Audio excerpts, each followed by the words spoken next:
Ladies and gentlemen, welcome to another episode of Legion Wire. And what we're going to be talking about is here we go. Trump's rally in Madison Square Garden was so huge, was so big that, quite frankly, I'm going to cover another article about it. But from the New York Post, Trump's new coalition of MAGA Avengers allies gathered to back their Captain America at Madison Square Garden. This was literally published yesterday, and it is awesome.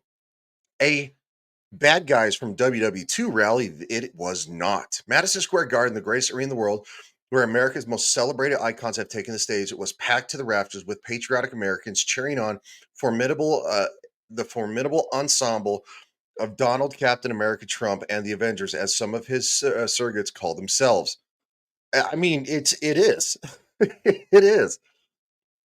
Trump's hometown, Deep Blue, New York, whose unpopular Democrat leaders have tried to lock him up, welcomed the former president back with as a conquering hero, filling the stadium to bursting with thousands more New Yorkers lining the route from Trump Tower to cheer his motorcade.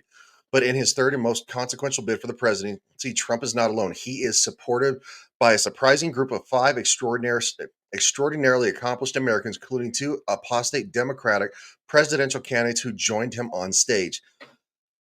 I've never seen anything like this in the history of politics. This is something that is so incredible that it's not even funny.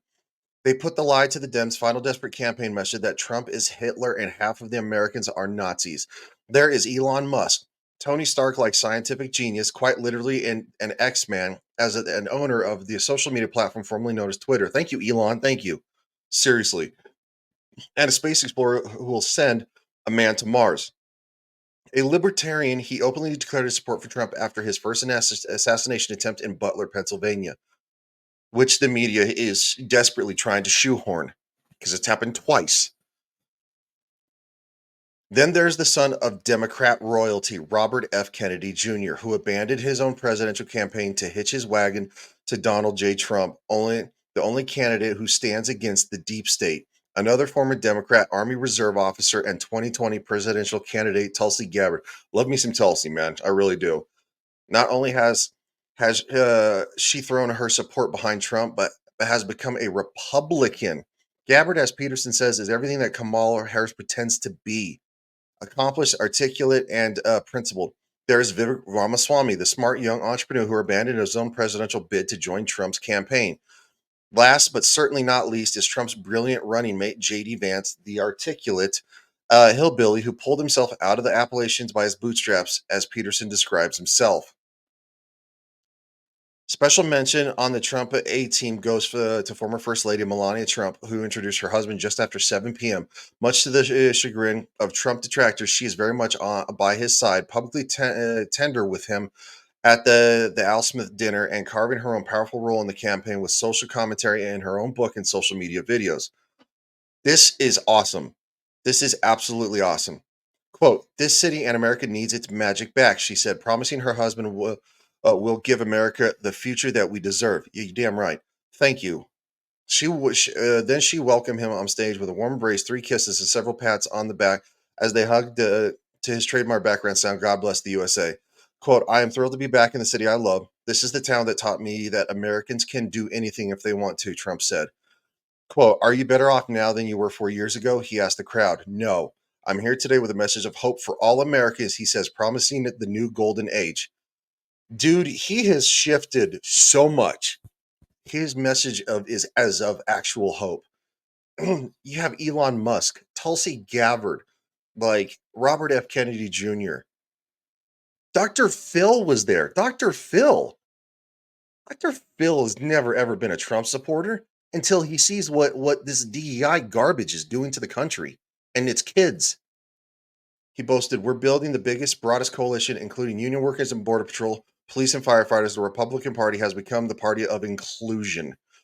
It's kind of the MAGA party. That's what it is. It's Donald Trump. It's not the Republican Party. It's the MAGA party. He promised, "I will prevent the World War III from happening. I will restore free speech. We will stop the illegal migration. And we will not be invaded. We will not be occupied. We will not be overrun. We will not be conquered." Liberation Day. He told the crowd that their vote would show the most sinister and corrupt forces that this nation does not belong to them. He also said, "My rhetoric will end wars. Kamala broke it, but I will fix it. She is just a vessel of the deep state. We're running against something much bigger than Harris or Biden. We're running against the massive and Joe Biden. Joe Biden has openly been basically kind of slamming Kamala Harris. Joe Biden, first off, put on a "Make America Great Again" hat. Who would have had that in their 2024 bingo card? Never. I don't care if it was a joke. He did it, and he smiled while doing it. And there's others, but we're running against the massive, vicious, crooked, radical left machine that runs the Democratic Party. This amorphous group of people, we have to defeat the enemy from within. Number one, X-Man Musk came onto the stage earlier in the night wearing his favorite dark MAGA cap after being described by Howard Lutnick, his fellow co-founder of Trump's proposed Department of Government Efficiency, as the greatest capitalist in the history of the world. That's true, and one of the smartest people in the history of this planet. Musk promised Doge would strip 2 trillion from the 6.5 trillion Department of the Government Efficiency would strip the 2 trillion from the 6.5 trillion Biden Harris budget. We're going to get the government off your back and out of your pocketbook, he said. The future is going to be amazing. I mean, I don't know what to do with this. This is the most incredible time in politics I've ever seen. It really is. It really is. This is wild, what's going on, and quite frankly, this country needs it. I hope you guys enjoyed this video. You guys are the best. Seriously,